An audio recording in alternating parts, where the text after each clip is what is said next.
Tere siit Euroopa Parlamendist Brüsselist. Üle mitme nädala täidan oma ausat kohustust anda ülevaate oma tegevusest ja sellest, et miks ma siin üldse olen.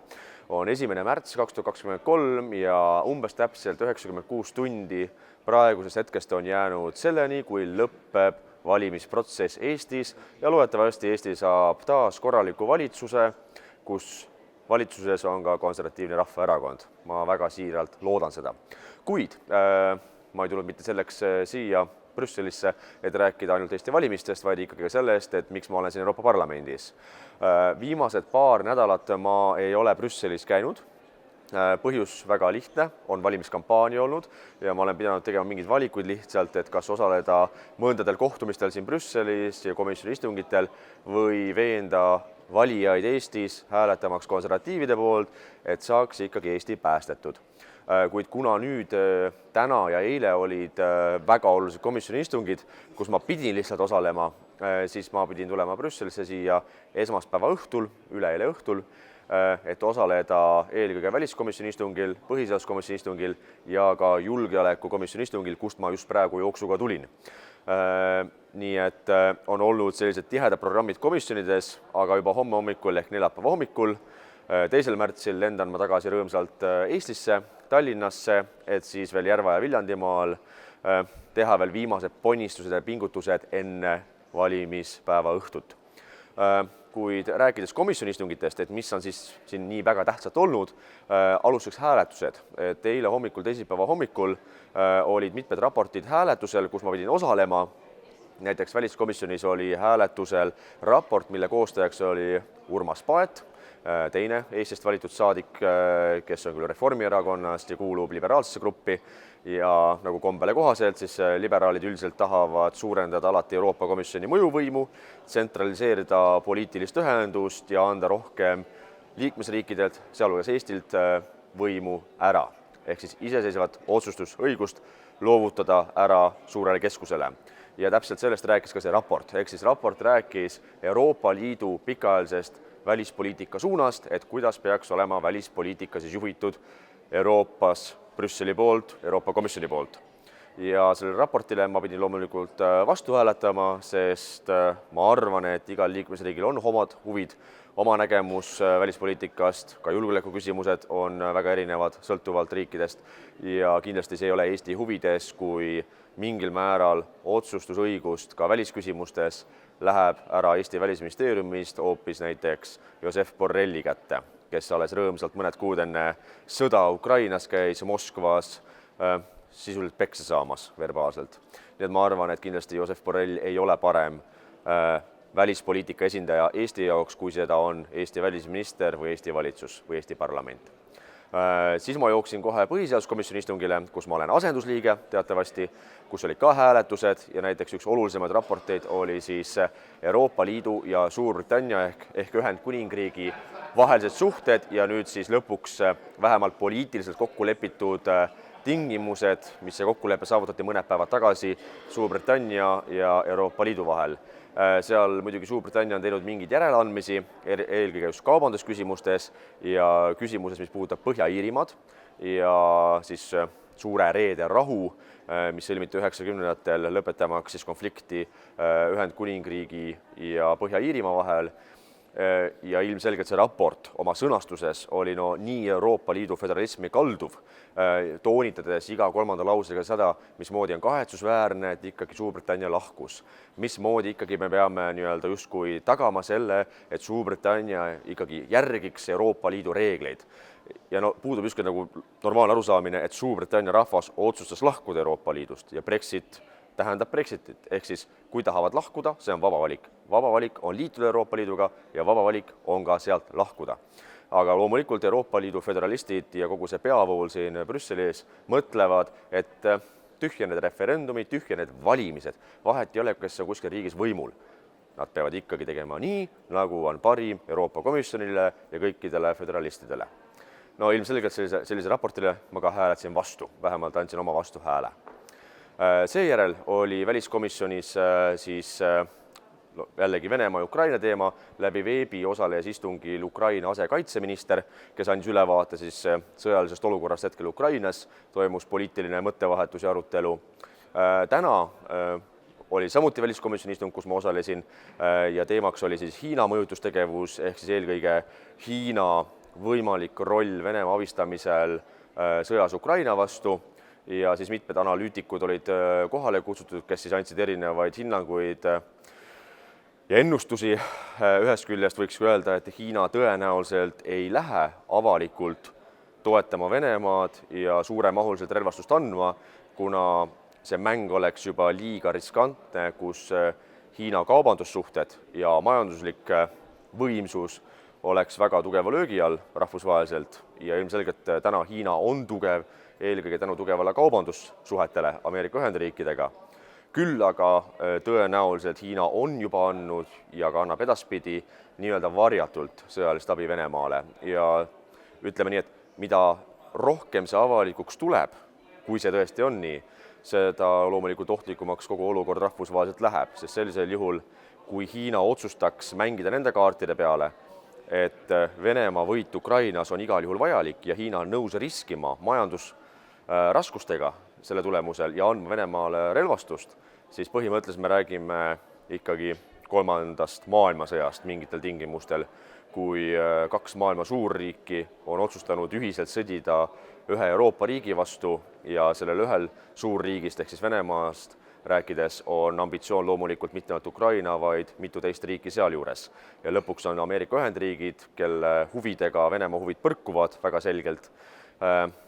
Ma väga siiralt loodan, et see sinnamaani ei arene ja Hiina suudab säilitada praegu nii-öelda näidatavat neutraalsust ja tasakaalukust. Ma väga loodan seda.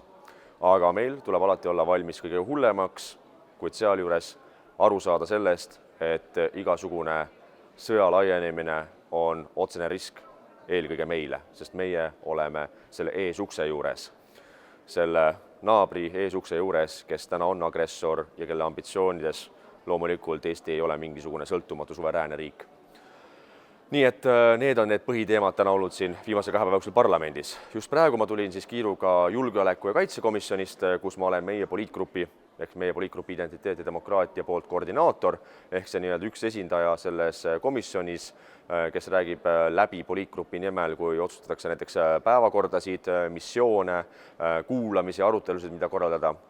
Ja just praegu see otsustatud, et 2023. aasta teises pooles, ehk siis teisel semestril peaks tulema kindlasti siis komisjoni missioonid Poola ja Ukrainasse, kuna Poolas on väljaõppekeskus, kus treenitakse Ukraina sõdureid ja siis see missioon ühildada koos Ukraina külastamisega, lisaks missioon Armeeniasse seoses Aserbaidžaani ja Armeenia vahelise konfliktiga ja kolmandaks peaks tulema ka siis missioon eraldi Ukrainasse nii-öelda Poolast sõltumatult, nii et järgmisel poolaastal.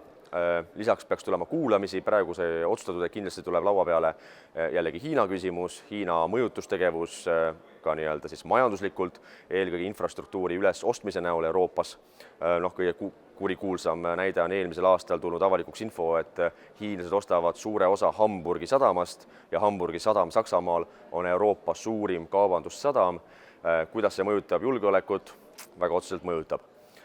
Seega Hiina küsimus tuleb kindlasti nii-öelda kuulamisse teisel semestril sel aastal kaitsekomisjonis ja lisaks loomulikult tuleb küsimus Valgevene sõjaväeõppustest, mis on nüüd planeeritud Zapad 2023 septembris koos Venemaaga ja lisaks Venemaa korraldab ka ühissõjaväeõppused nüüd lähikuudel, kas äkki järgmine kuu Lõuna-Aafrika Vabariigiga. Nii et need küsimused tulevad kindlasti kuulamisse, aga just nimelt sellised küsimused siis on siis koordinaatorite laua peal komisjonides ja mina olen siis meie poliitgrupi poolt see koordinaator julgeoleku- ja kaitsekomisjonis. Homme aga tulema tagasi rõõmsalt Eestisse selleks, et siis oodata 5. märtsi, kui on valimispäev. Ma tahan kõigile rõhutada, et olukord on väga noatera peal. Millise koalitsiooni saab Eesti? Meie suurim eesmärk loomulikult on see, et Reformierakond ei saaks moodustada valitsust vasakäärmuslastega, eelkõige sotsialistidega ja Eesti 200-ga, kes avalikult on öelnud, et nad on Reformierakonna puudlid. Teine eesmärk loomulikult on see, et Reformierakond ei saaks mugavalt moodustada ka valitsust Keskerakonnaga, sest Keskerakond teatavasti, nagu me mäletame, on nõus minema paati Reformierakonnaga, kui see neile sobib. selle nimel nad ju reetsid ka meid, kui me olime valitsuses koos Isamaa ja Keskerakonnaga. Kui tuli korruptsiooniskandaal aastal 2021 jaanuaris, et Keskerakond on uurimise all, siis valitsus lagunes, aga ainukene, kes jäi valitsusse meist kolmest, oli seesama süüdistuse saanud Keskerakond. Ja lisaks veelgi, siis tagasi astunud peaminister sai hoopis Riigikogu esimeheks. Nii et poliitilise kultuuri kõrgklass ja see üldse ju Eesti meediat ei häirinud. Küll aga hirmutatakse kõikide kaabude ja hullude rahvuslaste eest, et millised õudused me oleme, aga samal ajal see poliitiline kultuur, et korruptsioonisüüdistuse saanud erakond siis jätkab valitsuses. No see on täiesti enne ütleme selline tüüpiline ida-euroopalik postsovjetlik mõtteviis, rääkimata muidugi meedia siis erapoolikusest, et me peksame siis mingid poliitjõude, kui see on meile poliitiliselt ja ideoloogiliselt kasulik, kui aga on vaja päriselt kritiseerida avalikkuses ja meedias mingeid küsimusi, siis loomulikult seda ei tehta, sest et mis siis, et korrumpeerunud, mis siis, et valetavad, nagu näiteks Kaja Kallas, mis siis, et nad teevad sigadusi, aga vähemalt nad on justkui omad ja õiged. Seega eesmärk suur on see, et Keskerakond ei saaks moodustada Reformierakonnaga mugavalt valitsust. See tähendab seda, et kahe peale nad ei tohi saada üle 52, üle 53 koha Riigikogus. Kolmas loomulikult on see, et Reformierakond ei saaks moodustada valitsust mugavalt ka sotsialistide ja Isamaaga. Seega, et kõike seda vältida ja tõsta seda tõenäosust, et valitsuses on ainukene erakond, kes ei jookse galoppi ajakirjanike peale, et kes ei kuuletu selle peale, millist propagandat hakatakse ajama, milliseid süüdistusi pähe määritakse ja kes päriselt seisab Eesti inimeste, Eesti majanduse, Eesti ettevõtjate ja Eesti julgeoleku eest, on Konservatiivne Rahvaerakond. Ja seda erakonda tuleb täna toetada, et iga hääl tõstab tõenäosust, et EKRE on valitsuses järgmisel 4 aastal ja et meist ei saa niisama lihtsalt mööda minna ja meid ignoreerida, vaid meiega peab arvestama. Ja ka meie nõudmiste ja meie ettepanekutega tuleb arvestada.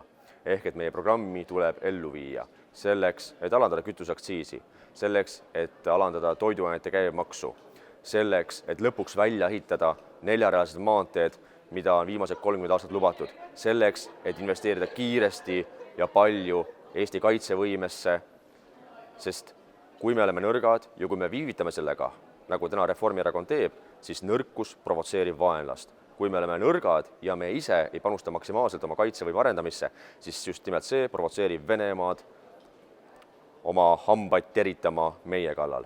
Seega igal juhul tuleb minna valima, sest iga hääl on väga oluline praegusel ajal ja nendel valimistel. Seega võtke oma sõbrad, oma perekonnad, oma naabrid kaasa, tehke selgitustööd, veenge neid, et iga hääl loeb ja kõik, kes ei lähe valima ja neid ei huvita Eesti tulevik, need loomulikult peavad olema järgmised 4 aastat vaid kui kuldid rukkis ja mitte ühtegi kriitikasõna poetama ühegi erakonna, ühegi valitsuse, ühegi parlamendi erakonna kohta. Sest kui sa jätad valimata, kaotad ka õiguse midagi kritiseerida. Sest kui sina ei vali, valib keegi teine ja palju hullemini.